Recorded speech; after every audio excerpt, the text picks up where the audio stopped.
Mesmo que falte amor, acompanho o Vasco aonde ele for. Nasci pra te seguir. Salve, família vascaína! Sejam bem-vindos aí a mais um vídeo no canal. Eu sou o Thiago, você está no canal Vasco em Família. Se não for inscrito aqui, já dá aquela moral. Senta o dedo no like pra gente estar chegando a mais vascaínos. E não esquece também de ativar o sininho de notificação para não perder os próximos vídeos. E tá sempre por aqui dando aquela moral, deixando a sua opinião, seu comentário. A gente tá trocando aquela ideia de vascaíno pra vascaíno. Finalmente chegou o dia, família vascaína. Hoje é o dia todo de Vasco. Vai ter esse vídeo agora de manhã, vai ter pré-jogo, pós-jogo. Então é o dia inteiro de Vasco. E na minha opinião, família vascaína, é o jogo da volta. É o jogo da volta. Ganhar esse confronto contra o Criciúma realmente é a nossa final de Copa, de Libertadores, de Champions. Principalmente os resultados de hoje aí dos nossos adversários.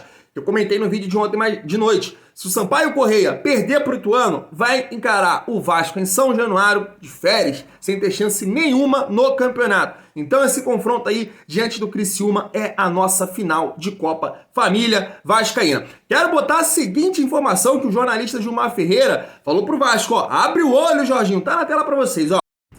O técnico Jorginho que se prepare, o Criciúma, adversário do Vasco na tarde deste sábado, em São Januário, fez em bolas cruzadas nada menos do que 12 dos 20 gols que marcou no retorno, 60%. Menos mal que dos 21 sofridos pelos vascaínos, só 38% foram neste tipo de jogada. Tá aí uma informação muito importante, se eu não me engano, a vitória sobre o Ituano do Criciúma por 3-0 foram 3 gols aí de bola parada. Acho, cara, que a zaga do Vasco realmente tá melhorando nesse sistema, nesse fundamento aí da cabeça contra o Sport. Eu achei que o Anderson Conceição foi muito bem, tirou várias bolas aí importantes naquele confronto lá na Ilha do Retiro. Mas também a gente tem que pontuar o seguinte, o Yuri tem que tomar cuidado com as faltas que ele faz. O Yuri é um cara que realmente é um dos melhores jogadores do Vasco dentro desse ano, mas faz muita falta boba, principalmente ali próximo da área. Então é um fundamento que o Criciúma manda muito bem, então o Yuri tem que tomar cuidado com essas faltas, chegar na boa, né, cercar e não dar essa possibilidade aí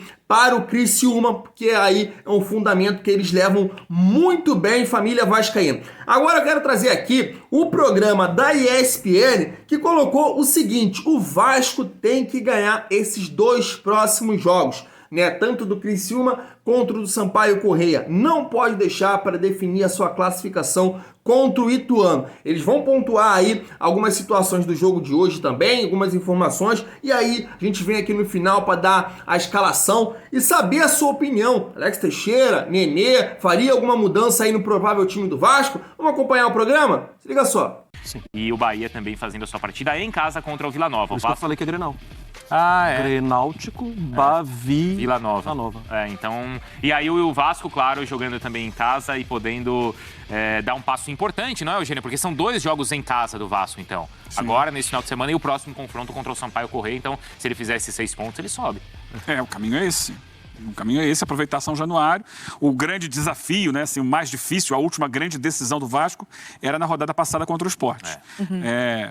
Empatou, ainda tem a questão da justiça aí, de repente até poder ganhar os pontos, se isso acontecer, melhor ainda para o Vasco, mas agora é o foco, né? Não deixar escapar essa possibilidade que está nas mãos do Vasco, jogando 2 vezes em casa, sem precisar, quem sabe, da última rodada para garantir o acesso, né?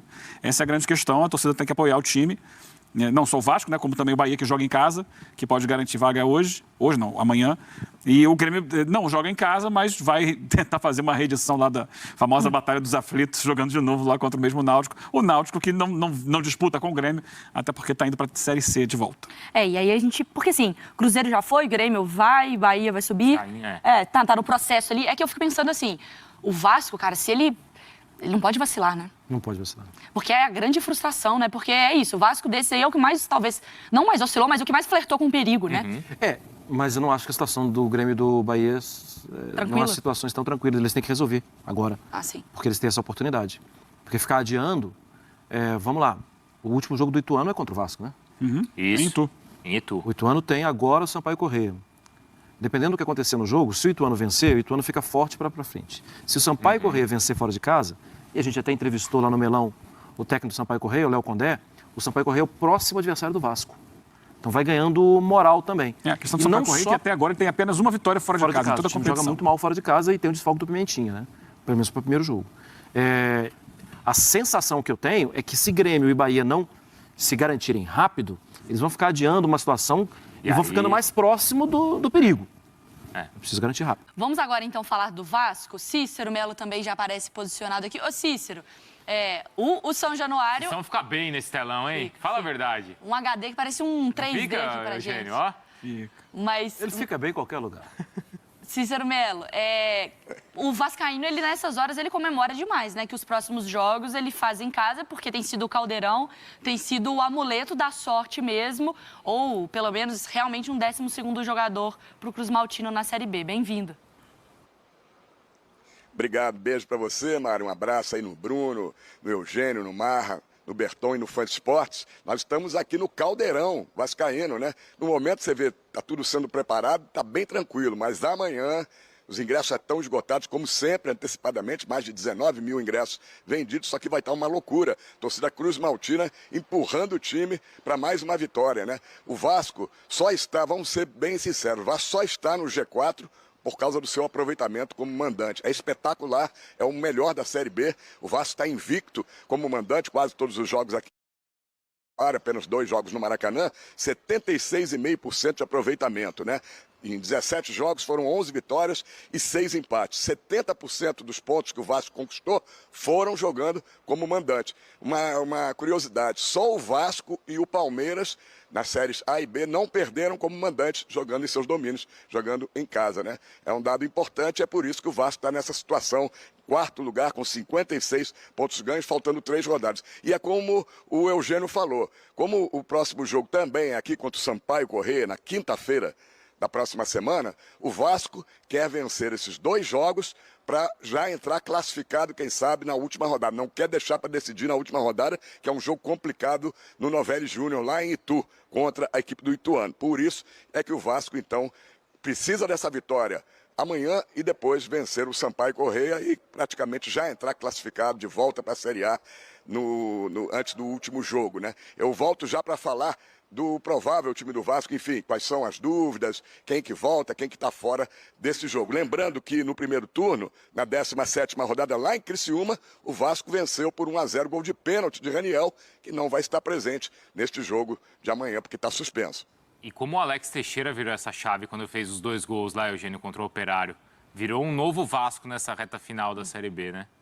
Sim, porque resgatou ali. Resgatou, se o Vasco tivesse perdido aquele jogo, como estava perdendo até os 43 do segundo tempo, ele entraria numa espiral negativa nessa reta final de campeonato. E ali inverteu, né? Conseguiu os 3 pontos, respirou, não deixou o Londrina chegar e aí conseguiu depois, na outra batalha, na outra decisão, o empate contra o Sport fora de casa e vai um pouco menos desesperado para as 3 últimas rodadas, mas pensando que essas próximas são as 2 últimas.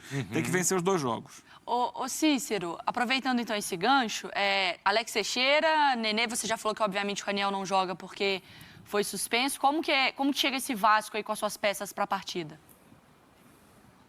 Tem desfalques e tem reforços, né? Os desfalques são o Raniel e o Luiz Henrique, que é reserva meia, pelos acontecimentos lá na Ilha do Retiro, né?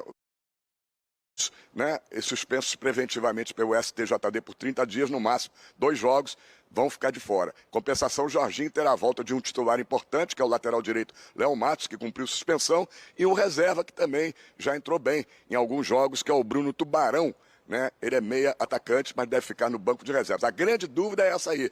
2 jogadores experientes, cada um com características próprias, né? O Nenê, que é o líder da equipe, capitão, grande jogador, experiente, ou o Alex Teixeira, que tem entrado, dado conta do recado e resolvido nos últimos jogos. Fica essa única dúvida, nós só vamos saber quem começa jogando, o Nenê ou o Alex Teixeira, 1 hora antes do jogo de amanhã, aqui em São Januário. Voltamos aos estúdios, grande abraço a todos.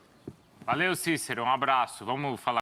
É isso, família vascaína, concordo plenamente, é ganhar do Criciúma, é ganhar do Sampaio Corrêa, chegar aos 62 pontos e deixar o vascaíno um final de ano tranquilo, em paz, chega de sofrer. Em relação aí à provável escalação do Vasco, cara, eu acho que o Jorginho vai acertar se ele entrar com o Alex Teixeira e do resto do time não dá pra mudar, é esse. O Jorginho encontrou o time, né? Thiago, o Bossa, Conceição, o Léo Matos voltando, o Edmar, Yuri, André, e aí no ataque, Alex Teixeira, o Marlon, Figueiredo e Aguinaldo. Eu acho que realmente esse é o melhor time do Vasco. E vejo com muito bons olhos aí a entrada do Alex Teixeira, porque é um jogador que hoje consegue sim acrescentar muito mais que o Nenê. O Nenê tá mal tecnicamente, nem na bola parada tá ajudando. É um cara que não valoriza as peças que ele tem na frente de velocidade, de botar mais dinâmica pro jogo. Ele segura muito o jogo, ele retém muita bola, faz aquele dribling dele, a capa do Batman e segura o jogo. O Vasco fica um time lento. Talvez com o Alex Teixeira possa dar essa maior mobilidade ao Vasco. E acho que o Vasco vai precisar muito disso, porque o Criciúma vai jogar aí nos contra-ataques, vai jogar fechado, então o Vasco vai ter que ser mais ágil, ter elemento surpresa como o Alex Teixeira pode fazer também. Fez contra o Operário 2 gols, arrancou o pênalti contra o Sport, coisa que o Nenê não faz mais, né? O Nenê não aparece na área, o Nenê não é mais um elemento surpresa, o Nenê joga numa faixa do campo e só. O Alex Teixeira ele consegue se movimentar mais, então acho que o Alex Teixeira deve sim ser titular hoje, família vascaína. Te convido pro pré-jogo, te convido pro pós-jogo, se Deus quiser, comemorando aí a nossa vitória no Vascão hoje. Tamo junto, família vascaína. Vou ficando por aqui.